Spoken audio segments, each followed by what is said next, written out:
ॐ नमो भगवते वासुदेवाय। ॐ नमो भगवते वासुदेवाय। ॐ नमो भगवते वासुदेवाय। वंशी विभूषितकरा नवनीरदाभा पीताम्बरधर अरुणबिम्बफलाधरोष्ठात् पूर्णेन्दुसुन्दरमुखादरविन्दनेत्रात् कृष्णात् परं किमपि तत्त्वमहं न जाने। कृष्ण त्वदीय पदपङ्कजपञ्जरान्ते अद्वैव मे विशतु मानस राजहंस। प्राण प्रयाण समये कफवात पित्ते कंठावरो तनविधो स्मरणं कुतस्ते। अखण्डमण्डलाकारं व्याप्तं येन चराचरं तत्पदं दर्शितं येन तस्मै श्रीगुरुवे नमः। गुरुर्ब्रह्मा गुरुर्विष्णु गुरुर्देवो महेश्वर गुरुर्साक्षात् परब्रह्म तस्मै श्रीगुरुवे नमः। ध्यानमूलं गुरुर्मूर्ति पूजामूलं गुरुर्पदं मन्त्रमूलं गुरुर्वाक्यं मोक्षमूलं गुरुकृपा। कृष्णाय वासुदेवाय देवकीनन्दनाय च नन्दगोपकुमाराय गोविन्दाय नमो नमः। मुखं करोति वाचालं पङ्गुं लङ्घयते गिरिं यत्कृपातमहं वन्दे परमानन्दमाधवं। वसुदेवसुतं देवं कंसचाणूरमर्दनं देवकी परमानन्दं श्रीकृष्णं वन्दे जगद्गुरुं। श्रीकृष्णं वन्दे जगद्गुरुं श्रीकृष्णं वन्दे जगद्गुरुं। शान्ताकारं भुजगशयनं पद्मनाभं सुरेशं विश्वाधारं गगनसदृशं मेघवर्णं शुभांगं लक्ष्मीकान्तं कमलनयनं योगिभिर्ध्यानगम्यं वन्दे विष्णुं भवभयहरं सर्वलोकैकनाथं। बोलो लक्ष्मी नारायण भगवान की, श्री राधा कृष्ण भगवान की, श्री सीतारामचंद्र भगवान की, श्री पुरुषोत्तम भगवान की।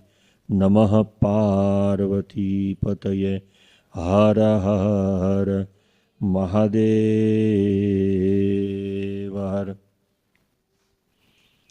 कि नारायण दीन दयाल रे भज मन राधे गोविंदा नारायण।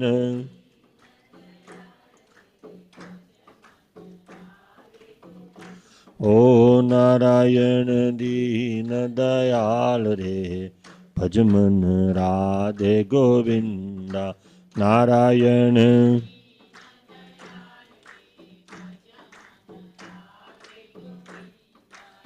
राधे गोविंदा कृष्ण गोविंदा राधे गोविंदा राधे गोविंदा कृष्ण गोविंदा।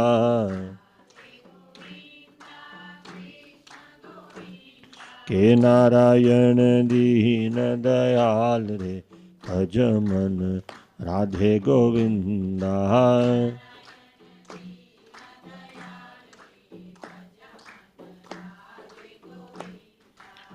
परम कृपालु हे परमेश्वर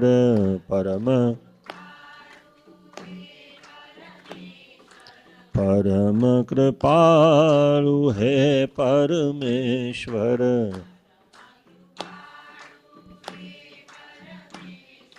दर्शन देजो हे जगदीश्वर दर्शन દર્શન દેજો હે પુરુષોત્તમ, દર્શન દેજો કે નારાયણ દીન દયાલ રે, ભજ મન રાધે ગોવિંદા નારાયણ.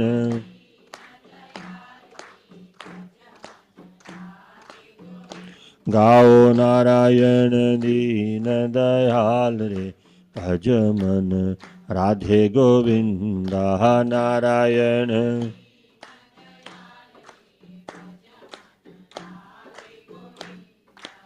રાધે ગોવિંદા રાધે ગોવિંદ રાધે ગોવિંદા.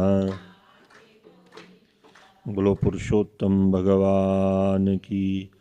करारविन्दे न पदारविन्दं, मुखारविन्दे विनिवेशयन्तं, वटस्य पत्रस्य पुटे शयानं, बालं मुकुन्दं मनसा स्मरामि.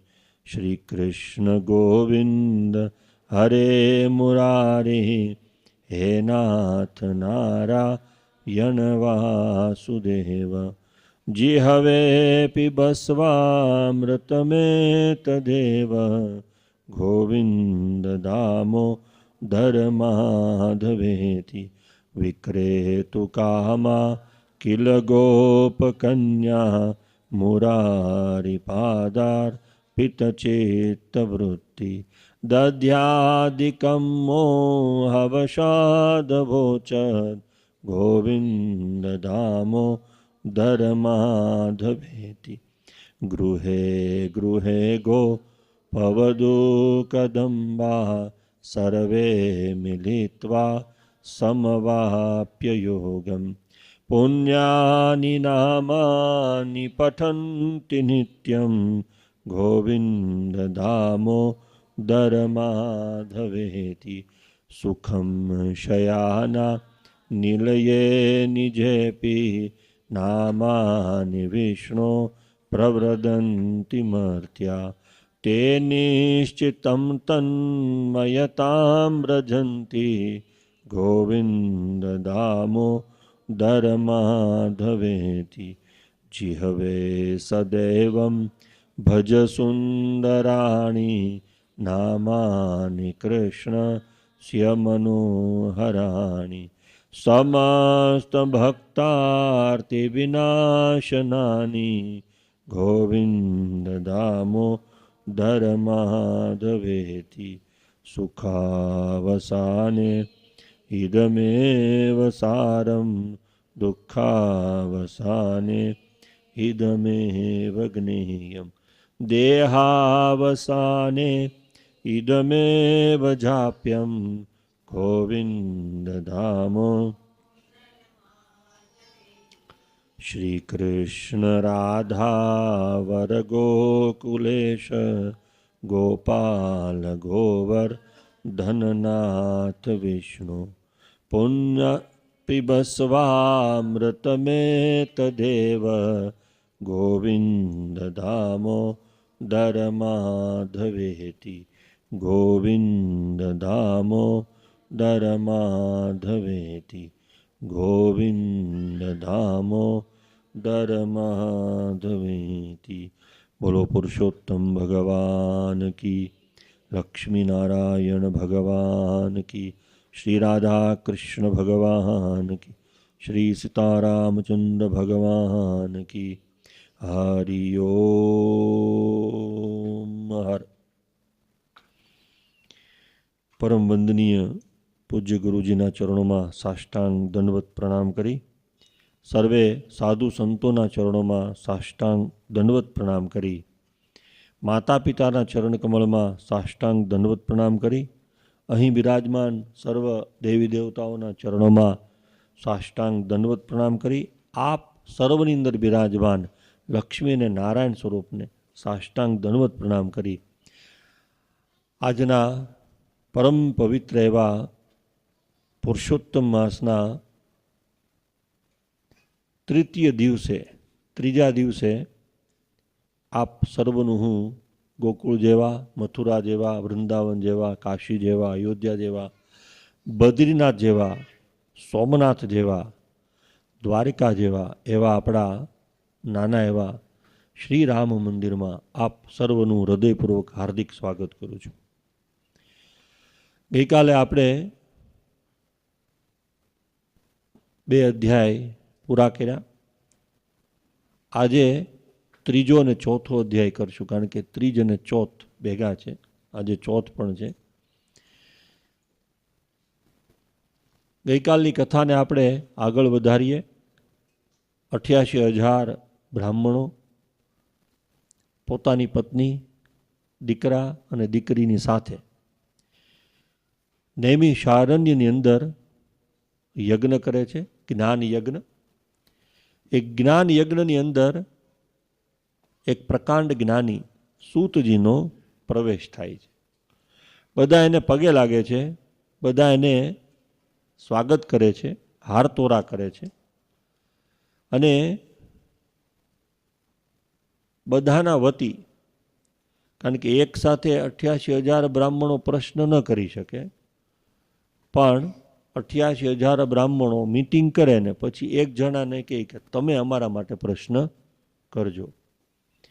એટલે બધાએ મળી અને શૌનક ઋષિને કીધું કે તમે અમારા માટે થઈને પ્રશ્ન કરો. અને પ્રશ્ન એવો કર્યો છે કે હે સૂતજી, આપણા શાસ્ત્રની અંદર તો 12 મહિના લખેલા છે.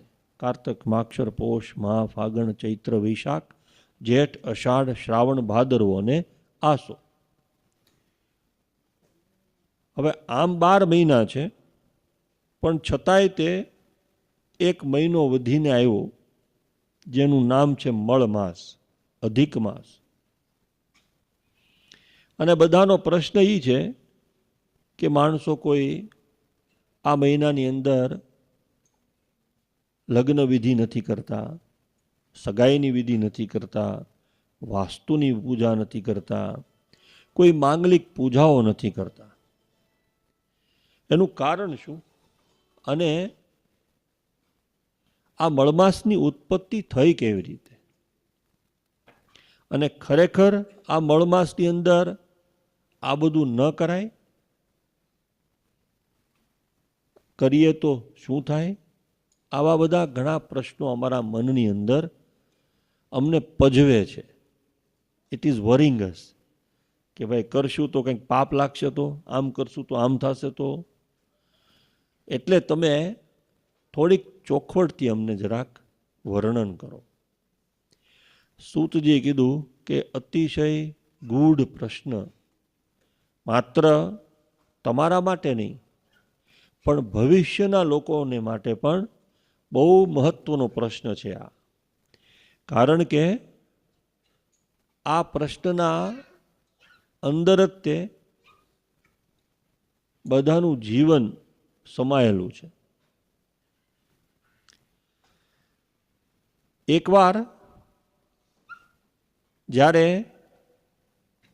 દ્યુતની અંદર દુર્યોધન, દુશાસન અને શકુની દ્વારા 5 પાંડવોને હારી જવાનું પડ્યું. જુગારમાં હારી ગયા. માત્ર પોતે તો નથી હાર્યા, પોતાનું સર્વત્ર હતું, બધું જ હારી ગયા. સર્વત્રની અંદર પત્નીને પણ હારી ગયા. અને દ્રૌપદીની રક્ષા કરવા માટે ભગવાન સાક્ષાત આવ્યા, રક્ષા કરી. એ સમય દરમિયાન દુર્યોધન દ્વારા, કારણ કે બધું જીતી લેવાનું હતું, એટલે 5 પાંડવોને માતા કુંતીની સાથે, દ્રૌપદીની સાથે 12 વર્ષનો વનવાસ અને 1 વર્ષનો અજ્ઞાતવાસ, આવી રીતે વનવાસ આપવામાં આવ્યો. જ્યારે વનવાસમાં હતા ત્યારે જેવો પ્રશ્ન તમે મને આજે કરો છો એવો જ પ્રશ્ન યુધિષ્ઠિરજીએ કૃષ્ણ ભગવાનને કર્યો હતો. જે ભગવાને જવાબ આપ્યો એ હું તમને કહું છું, એટલે મારે મારું કંઈ કહેવું પડે નહીં. ઘણીવાર અભિમાનથી આપણે આપણી જાતને માઇક આપણા હાથમાં આવી જાય એટલે આપણને એમ થાય કે આપણે બોલીએ છીએ ને હું બધું કરું છું, હું બધું કહું છું. એ હકીકત નથી. કારણ કે અહીંયા આગળ જે કાંઈ બોલાય છે એ કોકે બોલાયેલું જ બોલાય છે. આપણે બધું એઠું જ બોલીએ છીએ. એમ હું કદાચ બોલું છું તો અહીંયા આગળ કોકે બોલાયેલું છે એ જ આપણે બોલીએ છીએ. એમ સૂતજીએ પણ કીધું કે મેં જે કૃષ્ણ ભગવાને કીધું યુધિષ્ઠિરજીની સાથે પાંચેય પાંડવોને, એ જ હું તમને કહું છું. યુધિષ્ઠિર રાજાએ પણ આ જ પ્રશ્ન કર્યો છે કે આ મળમાસની ઉત્પત્તિ કેવી રીતે થાય? ત્યારે ભગવાને કીધું છે કે જ્યારે આ સૃષ્ટિનું સર્જન થયું, આ સૃષ્ટિના સર્જનની અંદર સૂર્યમંડળ અને સૂર્યમંડળમાંથી અલગ થઈને પૃથ્વીલોક પધરાવવામાં આવી. અને આ પૃથ્વીની હરેક વસ્તુ, માત્ર પૃથ્વીની પણ બ્રહ્માંડની અંદર જેટલા ગ્રહો છે, જેટલા પ્લેનેટો છે, જેટલા તારાઓ છે, જેટલી ગેલેક્સીઓ છે, એ બ્રહ્માજી દ્વારા બનાવવામાં આવી છે.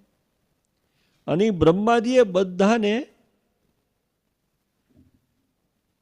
ચલિત બનાવ્યા છે, હાલતા ચાલતા બનાવ્યા છે. એક પણ વસ્તુ સ્થિર નથી, બધી હાલ્યા જ કરે છે. આપણે કહીએ કે આપણે તો બેઠા છીએ તો આપણી અંદર લોહી પરિભ્રમણ થયા કરે, કે હૃદયમાંથી બહાર નીકળે, વળી પાછું આખા શરીરનો આંટો મારીને પાછું હૃદયમાં આવી જાય છે. આપણે બેઠા છીએ પણ પૃથ્વી ધીરે ધીરે ફર્યા કરે છે. પૃથ્વીને ફરતા કેટલો ટાઈમ લાગે? 24 કલાક થાય. 24 કલાક એક આંટો મારી નાખે છે.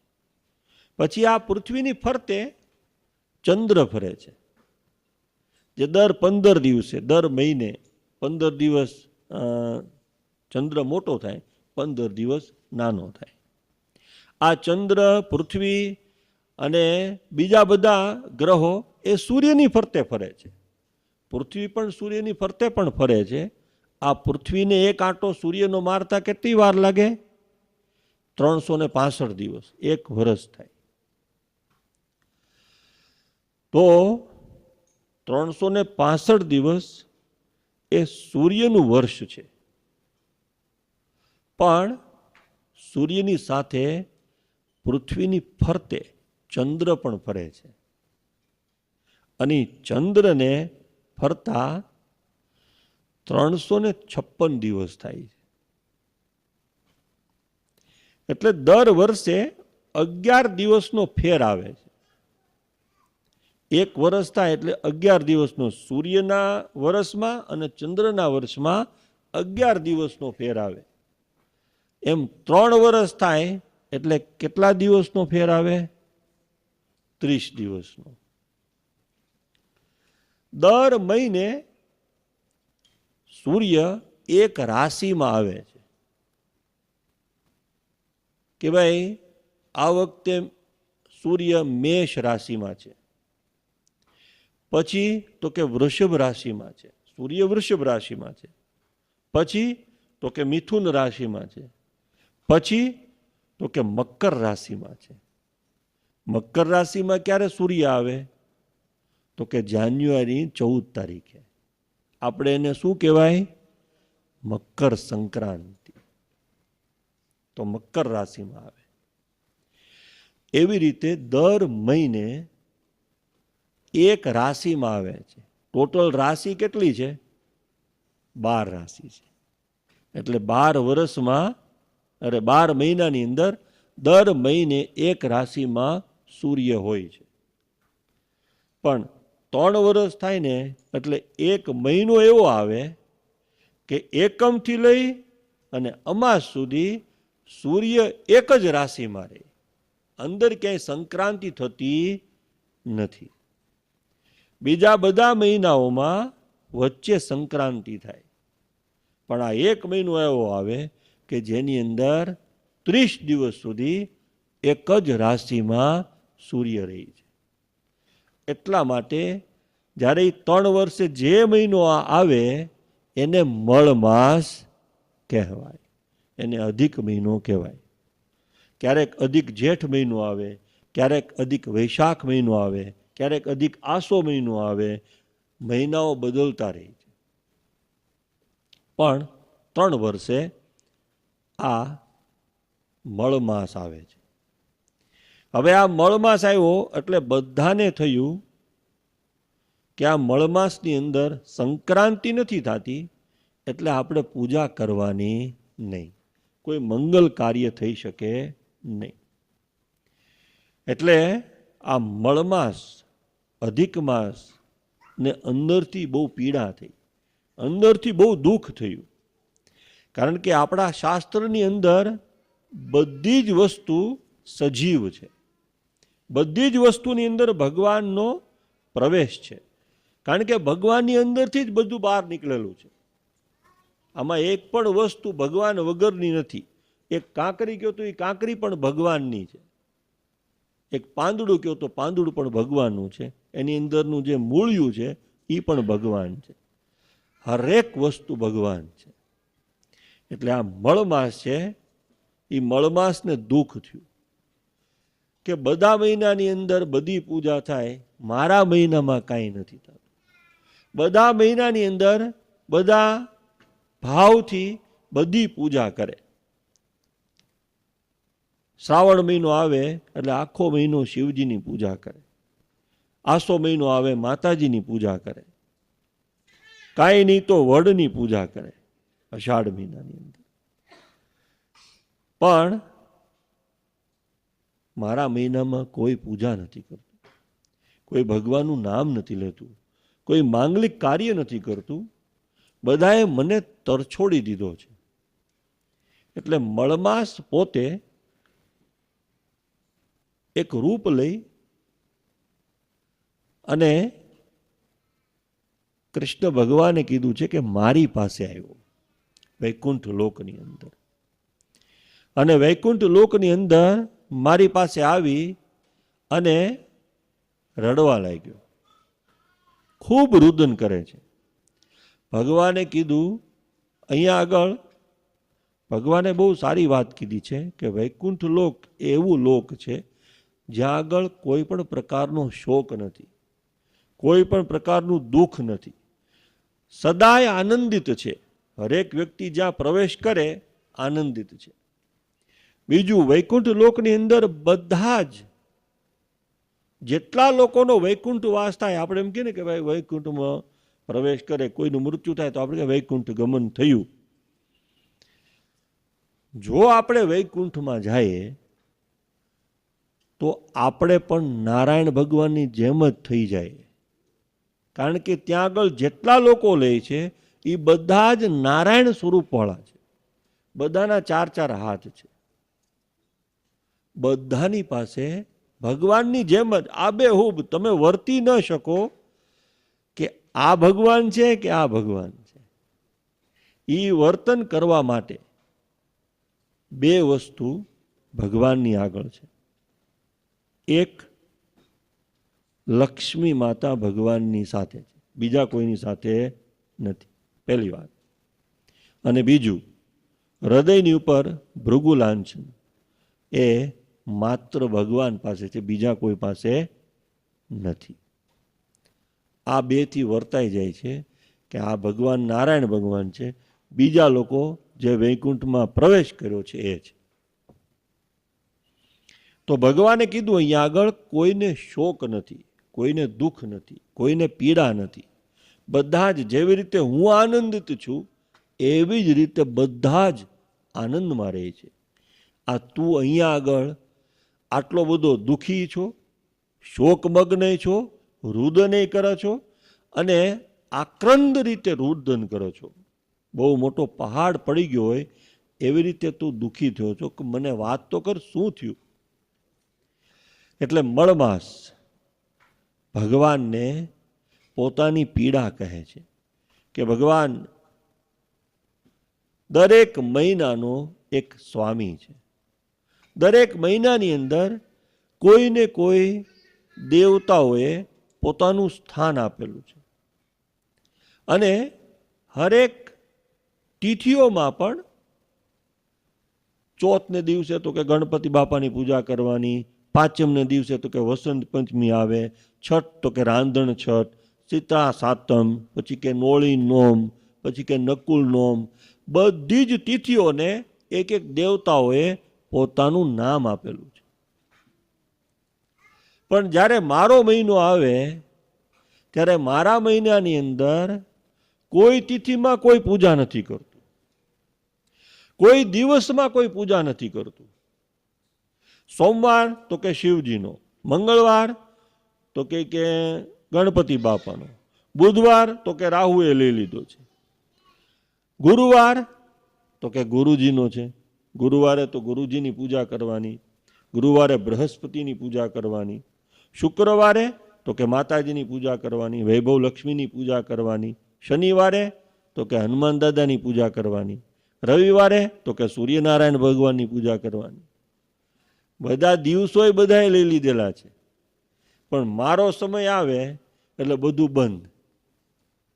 આખા મહિનામાં કોઈ કાંઈ પૂજા નથી કરતું, કોઈ મંગળ કાર્ય નથી કરતું. મને બહુ દુઃખ થાય છે. મારી પીડાનું તમે નિવારણ કરો. હું એટલા માટે તમારી પાસે આવ્યો છું. ભગવાને એક જ વસ્તુ કીધી છે, અહીંયા એક જ મંત્રની અંદર કહી દીધું છે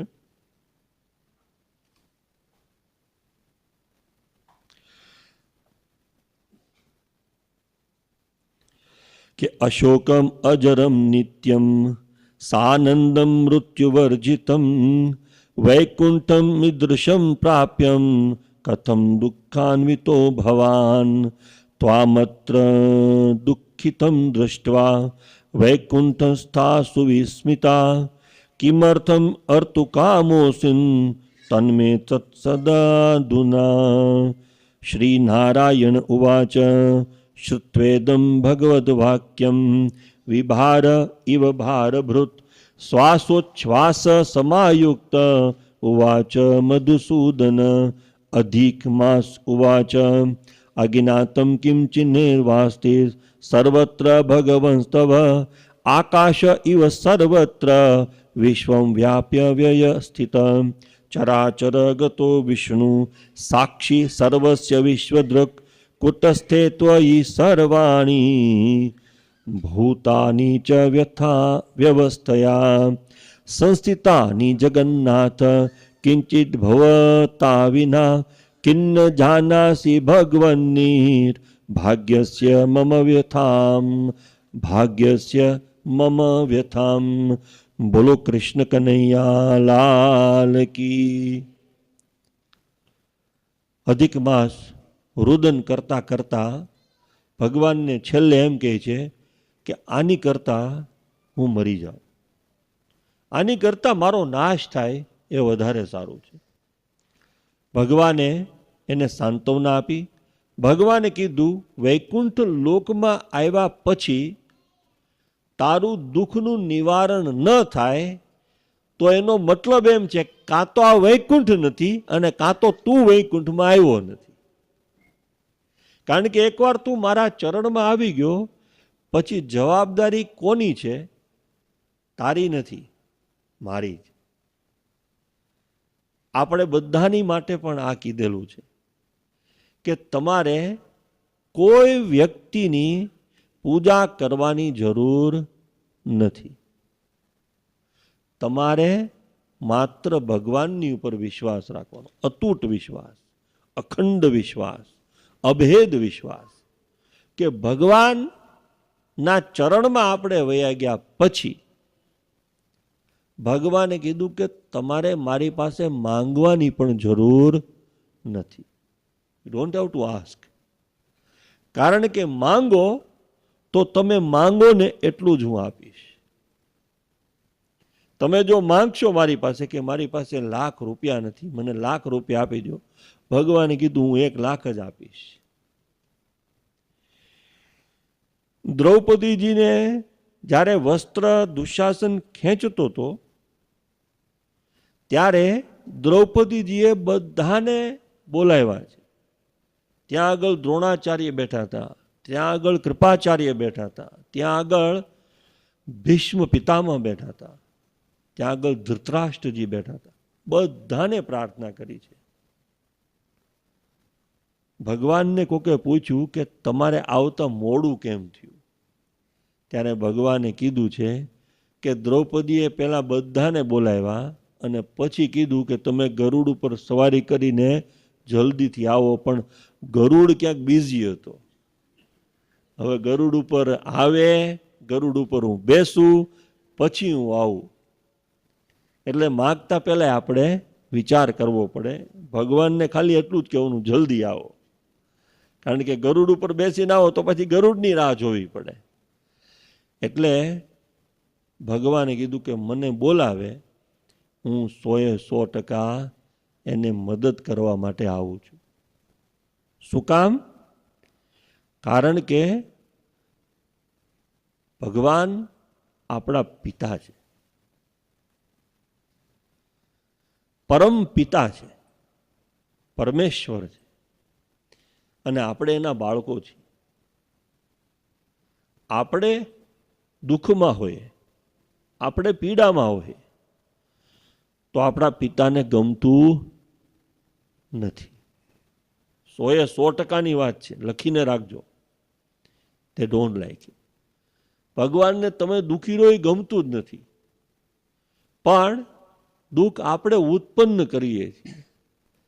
ભગવાનની ઉપર વિશ્વાસ નથી રાખતા, ભગવાનને આપણે ભજતા નથી, ભગવાનનું આપણે નામ નથી લેતા, ભગવાનની આપણે પૂજા કરીએ છીએ, પણ માત્ર બાજુવાળો જાય છે એટલે હું એની હારવાર જાઉં, મને કાંઈ ઇન્ટરેસ્ટ નથી.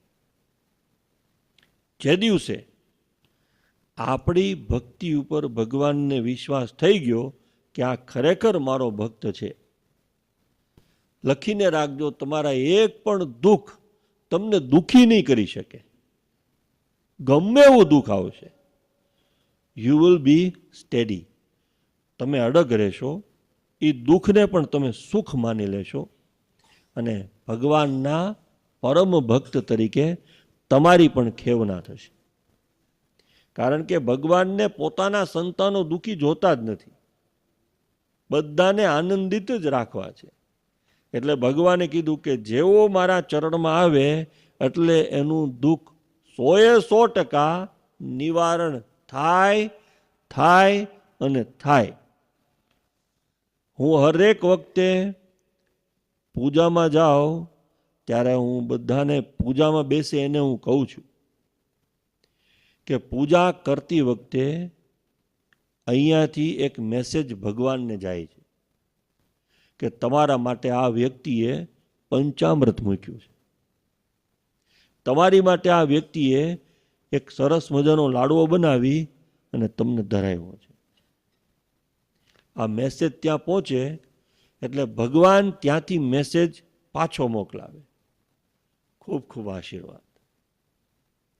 આ બધું છે ને સેમ ટાઈમ થાય છે.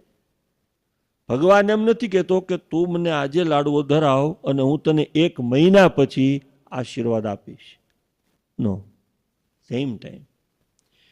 એટલે પૂજા કરતા પહેલા યુ આર ડિફરન્ટ પર્સન, તમે અલગ વ્યક્તિ છો. પૂજા પૂરી થાય પછી તમે અલગ વ્યક્તિ હોવા જોઈએ, તમારામાં ફેરફાર થવો જોઈએ, તમને એવી ફિલિંગ આવવી જોઈએ કે મારી ઉપર ભગવાનની કૃપા થઈ છે. જો એ ફિલિંગ ન આવે તો કાં તો તમે પૂજા બરોબર નથી કરીને, કાં તો મહારાજ બરોબર નહોતો. આ 100% વાત છે. આટલું બધું સચોટ આપણું શાસ્ત્ર છે. એટલે ભગવાનને તરત જ ભગવાને કીધું કે એક કામ કર, તું પેલા શાંત થઈ જા, તારું દુઃખ નિવારણ હું કરીશ. ભગવાન કેવી રીતે એનું દુઃખ નિવારણ કરે છે એ આપણે આવતીકાલે કથામાં જોશું. આજની કથા અહીંયા આગળ વિરામ લઈએ. ઓમ પૂર્ણમદ પૂર્ણમિદમ પૂર્ણાત પૂર્ણમુદચ્યતે પૂર્ણસ્ય પૂર્ણમાદાય પૂર્ણમેવાવશિષ્યતે. કે ઓમ નમો ભગવતે વાસુદેવાય, ઓમ નમો ભગવતે વાસુદેવાય, ઓમ નમો.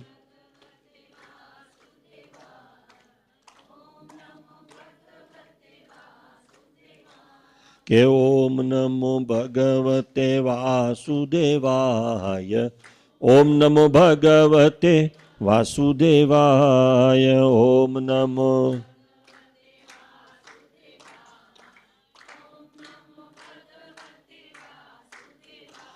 કે ઓમ નમો ભગવતે વાસુદેવાય.